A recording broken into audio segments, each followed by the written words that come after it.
Hello, everyone. This is Dorie Clark, and I am here as part of our weekly Newsweek interview show, Better. We are here with our special guest today. His name is Alexander Rose. He is with the Long Now Foundation, and we're going to be discussing how to become a better long term thinker. And when we say long term, I wrote a book about long term thinking. It's called The Long Game. This is child's play because the Long Now Foundation is meant to talk about 10,000 year intervals. So it's an exciting question to get into. Xander, welcome and great to have you here. Thanks for having me, Dory. Fantastic. And hello to everyone who's tuning in. Please feel free to type into the chat box who you are and where you are calling in from. We'd love to say hi, and we'd also love to take your questions for Xander. So the first question that comes to mind, Xander, if people have heard of the Long Now Foundation, you have a lot of exciting projects, which I would certainly love to hear more about. But perhaps in the popular imagination, what you are most associated with is mammoths. Can you talk to us a little bit about the woolly mammoth, what that has to do with the Long Now Foundation, and how that shapes your overall philosophy in thinking about time? Absolutely. It was a project that we incubated and have actually spun off, but it was called Revive and Restore, and the idea with that project is that you know we as a human species over the last 10,000 years have extincted many species, including things like mammoth. It's assumed that was largely done. That extinction was largely a human-caused event. And we haven't had the tools for the last 10,000 years to correct that in any meaningful way until very recently with genetic engineering, that we have the ability to use genetic engineering to both solve bottlenecks, potential genetic bottlenecks for species that are about to go extinct, so like the northern white rhino or something like that. And we have the technology to potentially bring back species that have been extinct even for a few thousand years. Not Jurassic Park level, that's millions of years where we don't really have valid DNA, but from a few thousand years that something's been stored, let's say in ice or in tundra, like a mammoth, remains of a mammoth, we do have fairly intact DNA. And so the idea is really to figure out, which of these species that if we brought them back would be not only, it's a kind of a lovely kind of imaginative thing, but that would actually be better, help the environment or the planet in some way. And the mammoth is really interesting because it did a thing in the northern parts of the world, most of the continents of the world, that actually changed the way, stamped down snow and rutted up the earth and kept and basically those things allow for the tundra to stay colder for longer. And it's this kind of amazing thing that would allow the methane to stay in the northern climes for much longer than if there weren't mammoths roaming around. So the hope is to be able to bring back this kind of amazing species that I think would be really amazing to have walking around on the earth again, but also that it could in large numbers help improve the bad effects of climate change. That's really fascinating. Thank you. We're here with Alexander Rose. He is with the Long Now Foundation, and we're talking about becoming a long-term thinker. If you want to learn more about what the Long Now Foundation does, just check it out at longnow.org. And we also want to say hi to some of the great folks who are tuning in and joining us today. Thanks for being here. Latanya from Baltimore, Pau from Spain. We have DT from Rochester, Catherine in DC. We have Vashmi Jahan from Azerbaijan, Farah from California, Naoku from Orlando, Vinod from Pakistan, Bernhard, hi from Munich. We have Marion from Jasper, Georgia. Joy is here. Brandy from Spokane. Salima is here from the Bay Area. So many great friends and more. If you have questions for Alexander Rose of the Long Now Foundation, please type them into the chat box.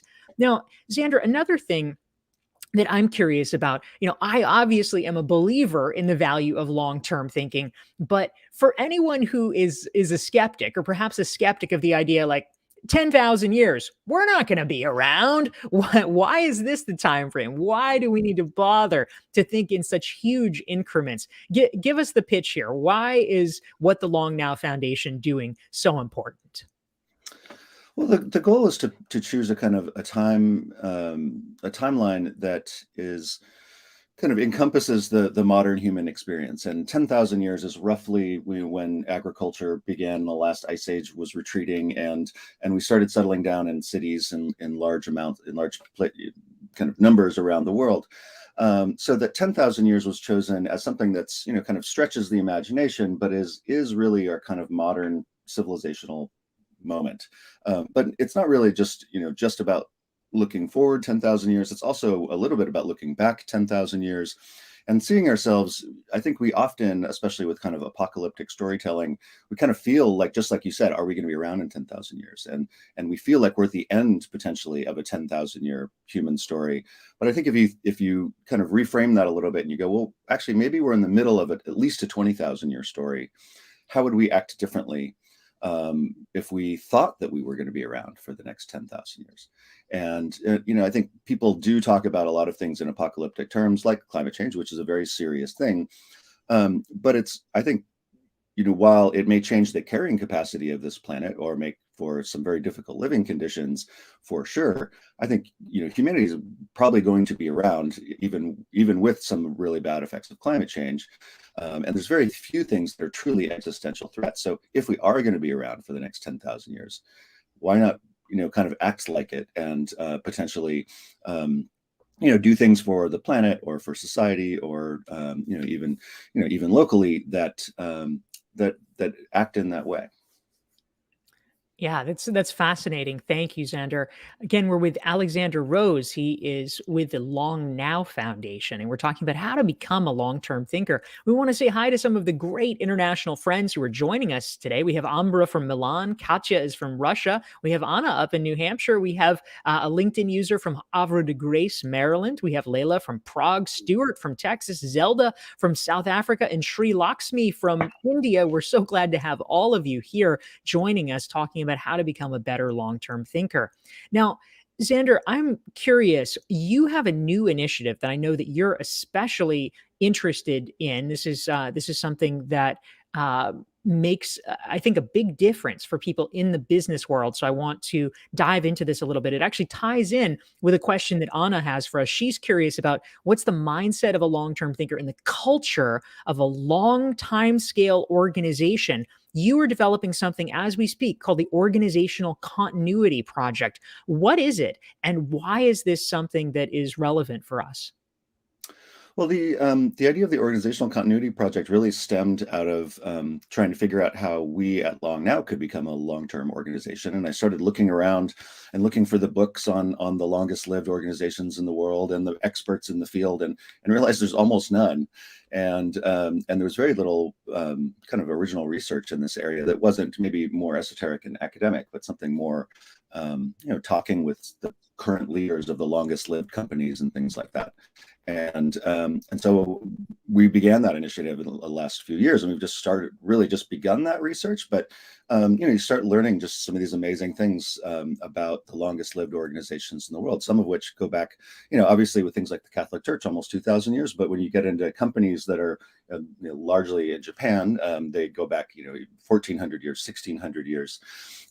And I think the most interesting thing to me about this is many of these organizations or companies are they're products of a very specific circumstance. Like they worked for basically the royal family of Japan or something like that. But some are are companies that have found their way through everything from the Black Plague to the last pandemic to this pandemic to wars, and have somehow figured out how to navigate that. And I think that's a really amazing thing, is if we can figure out what those kind of more portable lessons are that are less circumstantial, and then think about them as we build our new institutions that we might want to last for a very long time, and use those lessons. Interesting. Xander, can you give us a bit of a preview? What have you been extracting from your learning about the Organizational Continuity Project, and how have you been applying it to what the Long Now Foundation is doing?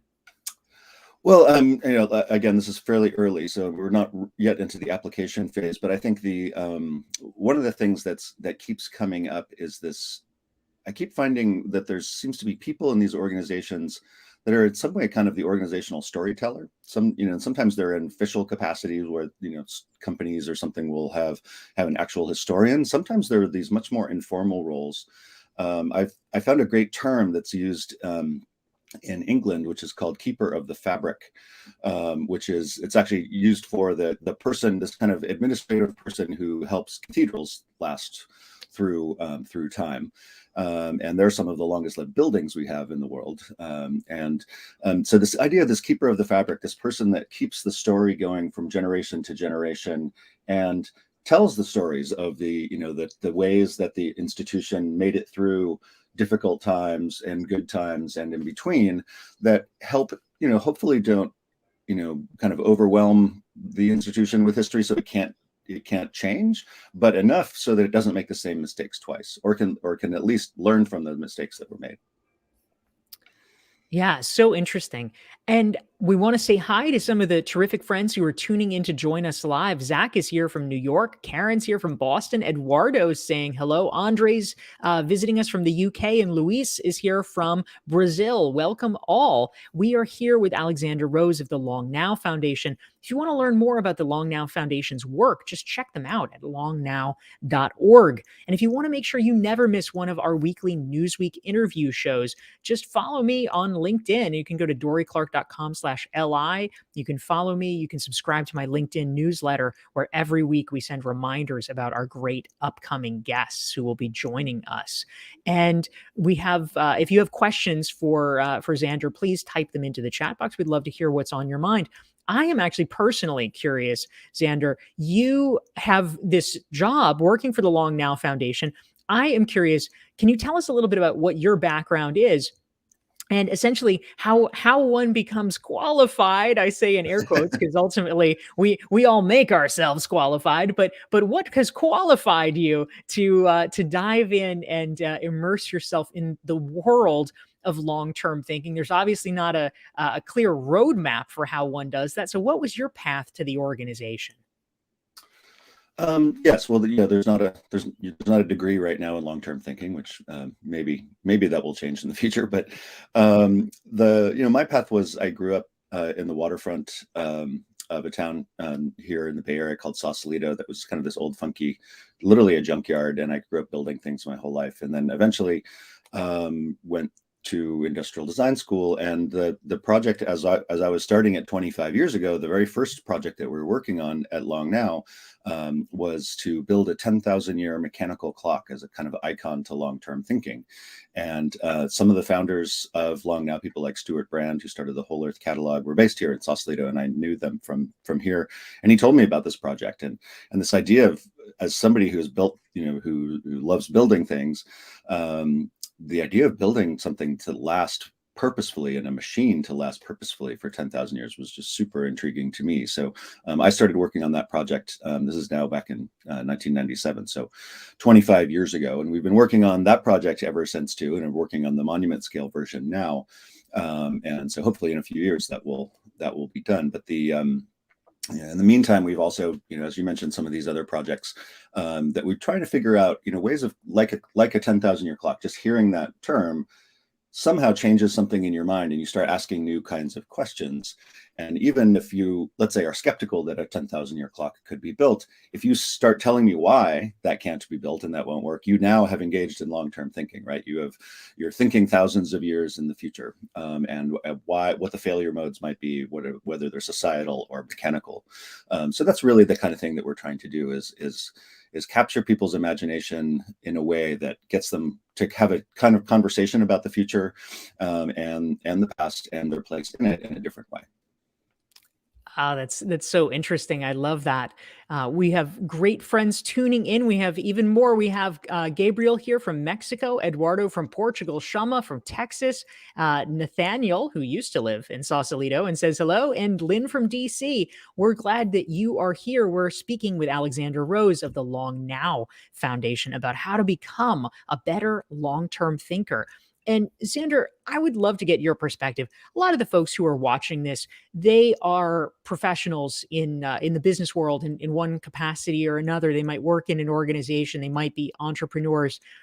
if someone really wanted to commit themselves to long-term thinking, they like the idea of it, they think it sounds good, they are bought in, but they say, I really don't know where to start. What would you advise someone as a means of beginning the process of reorienting ourselves so that we can all become better long-term thinkers? Well, I think there's a number of things. We run a lecture series based out of the Bay Area. It's all online. There's all kinds of people ranging from Neil Gaiman, the author, to scientists and astronauts and other thinkers that are kind of share their perspective on long-term thinking, which I think is interesting because you can kind of find your own way in, which might be a topic that is of interest to you. There's the book that Stuart Brand wrote on this project called Clock of the Long Now. I think is still really relevant and great. A much more recent book by Roman Kurznerek, who wrote a book recently called Becoming, I think, How to Be a Better Ancestor, basically, and that comes from the Jonas Salk quote of, we need to be better ancestors or become better ancestors, and I think that's a those are a few ways in. But I think one of the things that we're really trying to talk about here is that nobody has to think 10,000 years. We realize we're the weirdos thinking 10,000 years in advance. But even if you're a business leader and you're thinking about whether the product that you're making, what its end of life cycle is, or just think a little bit longer than you would normally, and how that product or how the service is affecting society over the long term. I think we're currently living in a world where a lot of people didn't think through that very well, and we're stuck with a lot of kind of things that we thought were really neat when they came out, and now are affecting elections and not the way that we intended them to, and seem very sustainable. So I think making sure that you kind of think through some of these things and take a moment to ask the question of, what if this is really successful? What might be bad about that? So I think those are the kind of things that we hope people get a little bit more reflective about. Yeah, that's a great point. And certainly it ties in with some of the questions that I see coming in. Thank you to everyone who's submitting your questions for Alexander Rose of the Long Now Foundation. If you're enjoying this conversation, please hit the like button and the share button so that your friends and colleagues can benefit from it as well. So I think this is an important one, Xander, and it ties in with the point you were just making. A LinkedIn user has asked us, how can I identify worthwhile new ideas or opportunities I can implement today or in the near future? They say a long-term or very long-term vision actually can be very wrong. Certainly, we can all think about examples of things that people thought were a fantastic idea 50 years ago, 100 years ago, whatever. That has been disproven, to your point. So they go on to say, my question is, how do I improve my chances to have practical long-term thinking? How can we make sure, if we actually are thinking long-term, that we're not doing it in some kind of a devastatingly deleterious fashion? Yeah, I think this is a good moment to differentiate like long-term planning from long-term thinking. And long-term planning can be very it's you're basically going to be wrong a lot, and the type of thing that we're talking about, and to the questioner's point, there is bad long-term thinking, right? Like Hitler started what he called the 1,000-year Reich. Like we're all pretty glad that is not how that played out, right? So there's values associated with long-term thinking. There's how you go about it. But I think one of the kind of principles that I think that I use a lot and has been emergent in a lot of our work that might be helpful for the person asking this question is, are the things that you are doing increasing optionality for the future or decreasing it? And choices that increase optionality for the future are the ones that we wish our ancestors kind of left us. Like, instead of being left with less choices about what we can do environmentally, policy wise, all these things that we kind of get left with, let's say, less old growth forest than the generation before. Now we have less optionality about how we want to protect that or use that forest. If we create laws that are so restrictive that the future generations can never reinterpret them. If you look at something like the Bill of Rights, it was meant to be reinterpreted. It's principle based, right? And for better or worse, we continue to reinterpret those those things, but at least we have that opportunity where you look at a modern law that's 1,000 pages long. Its intent is very much to make sure the future can never interpret it in a different way. And the future, those people know way more about their present than we can possibly project from our point in their past. So the idea is to, rather than to restrict future generations, is to increase their optionality and to trust them that they have a better view of their present than we can possibly imagine. I love that, and I'm very much in agreement, Xander, that increasing optionality, certainly, even if we're talking about the more typical human lifespan that I talk about in the long game, we do need to create a portfolio of activities for ourselves. We need to hedge our bets, protect against downside, and find ways to increase optionality because we don't know what is coming in the future. So I think that's a great point. And to that point, Gina in Florida, hi Gina, she says she loves the conversation. It seems to require thinking about the human commons, as in, we think about avoiding the tragedy of the commons. So how can we be better at that? Just as much as the time dimension. She wants to know your thoughts about that. Yeah, I mean, I think this, it's a really interesting question. I haven't thought about it in the kind of human commons idea. I think that fundamentally what we want to do is, I think we're not trying to create a situation where you get kind of bogged down in feeling too responsible for every single choice that you make. And that goes back to this optionality thing, that if what you're doing is helping people have kind of more freedom in the future rather than less, more levers to pull, and about their present, that's I think that's really where we're trying to go with that. I'm not sure how this ties it. Maybe can you say more what you think the human commons is? So I'm struggling a bit with that idea. Good point, Gina. If you feel like it, please type into the chat box and share a little bit more about that. I'm assuming that what Gina's talking about is kind of a collective responsibility to one another and to perhaps to our future descendants, to not over exploit certain resources and thereby decrease the optionality that you're talking about. But that would be my interpretation. Yeah, no, I mean that makes sense, and I think that I do think that there are ways of thinking about this that can feel a bit confining because you get so worried about the downside effects, and people use things like the precautionary principle to kind of never do anything, like something like genetically engineering a species back into the world. People get really, well, what if that species runs amok, and you have this, the Jurassic World, the Jurassic And then Park we're kind all of killed by scenario, mammoths. right? Thanks, Xander. Right, exactly. But you look at that, you're like, well, we extincted this mammoth, a mammoth thousands of years ago with spears. Like, if the mammoth really is a problem, I don't think we're going to have a problem re-extincting it again. And so you kind of have to look at those things and go, well, okay, there could be some downsides of this. Let's think about them carefully, but let's not make it so stifling that we don't try new things, and try new ways of solving some of the problems that we've created over the last 10,000 years. That's a really interesting point. We don't want to get so cautious that we are fearful of trying anything. Really good point to keep in mind. And Sri Lakshmi has written in, Xander, with a question.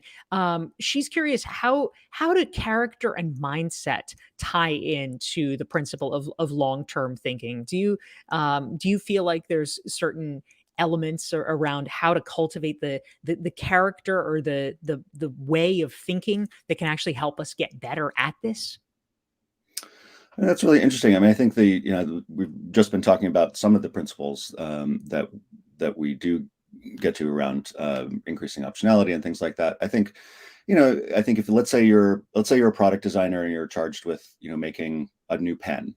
There's at least two ways of making a pen. One is the Mont Blanc, that's an object that someone will keep and use for the rest of their lives potentially, and one is a cheap plastic disposable pen. And they both have a place in the world, but if you're making a disposable pen, maybe it should be something that biodegrades at some point, or at least has a better chance of that, or as a material that is much more reusable, rather than, and if you're making something that's the Mont Blanc, like you can make it out of really nice materials and it's going to last for a really long time. So I think, it's, I mean, choose your kind of wherever you are in your life, and think, all right, well, am I making a something that's going to last for a really long time and people are going to have to deal with and think about and engage with, or am I making something that is fast? There's a place for fast thinking, and fast, fashion and art are all in this category, and even modern technology, getting people figuring things out. Like, we want to be able to innovate quickly,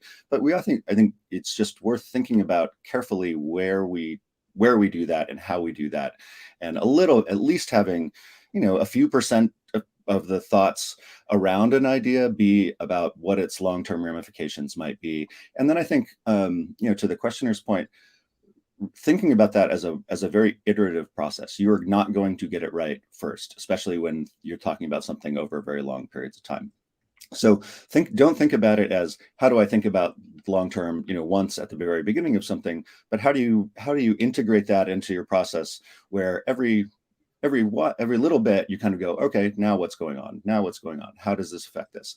And so I think being very, being humble about your ability to predict the future, being iterative in your thinking, and kind of building those kind of cycles into thinking, rather than trying to think that you might do it kind of monolithically from the beginning. Yeah, I really love that.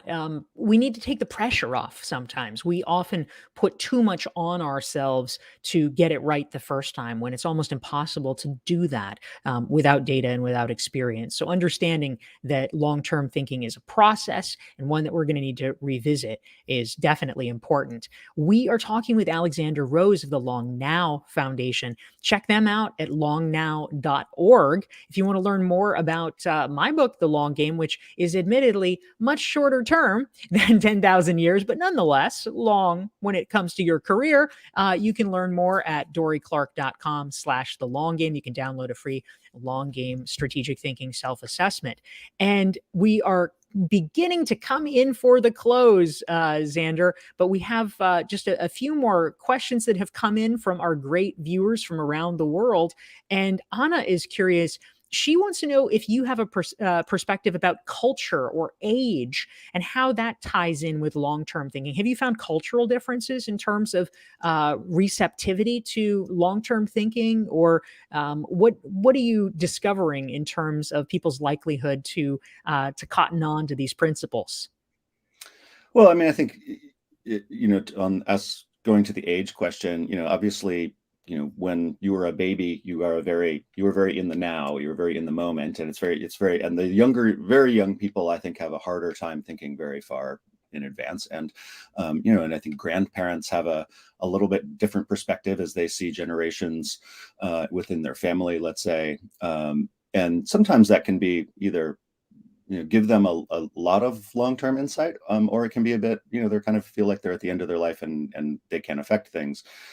But there seems to be this kind of sweet spot in age that, can obviously start in, as early as your teens or your 20s, where you start going, well, I'm going to be living in this world for the next possibly century. And what do I want to do in it? How do I want to make it better? And that seems to be a time that I think is a really interesting time to think about, the arc of your whole life, rather than, what is the job that I'm doing for the next day? What do you want to do? What do you want to accomplish? How do you want to make the world better for potentially the next generation that might be your kids or your grandkids? So I think those are some interesting times. I think in terms of cultures, for sure, I mentioned that some of the oldest organizations in the world overwhelmingly come from Japan. And that's, a bit of that is an accident of history, of the way it was isolated enough. It suffered, invasions and losses of wars. It was never completely decimated. Like England, kind of has this similar properties. Also isolated a bit from the continent, but not totally. And so, those are cultures that we see a lot of long-term thinking. I think the question is they also are are not necessarily the cultures that are most known for radical innovation. Certainly, England was at one point, and Japan at some point was as well. But sometimes that kind of deep history can be stifling. And so, how do you? I think one of the reasons the West Coast of the U.S., while there is a deep cultural history here that is, not that is indigenous and is not the culture of the people that are currently seen as the innovators here now, that kind of not being held in those old ways and not feeling that history, and generations of, if you're the 14th generation of someone running a business, that can be a little bit daunting, right? Like, please don't screw it up. And by the way, don't change a lot.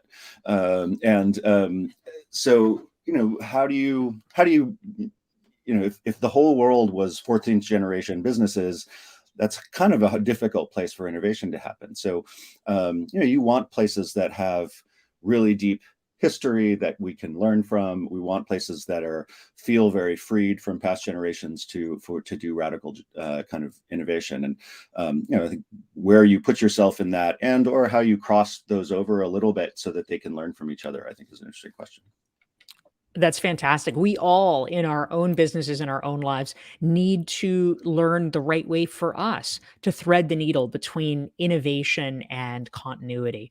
So it's a fascinating insight. Again, we've been talking with Alexander Rose of the Long Now Foundation. Learn more at longnow.org.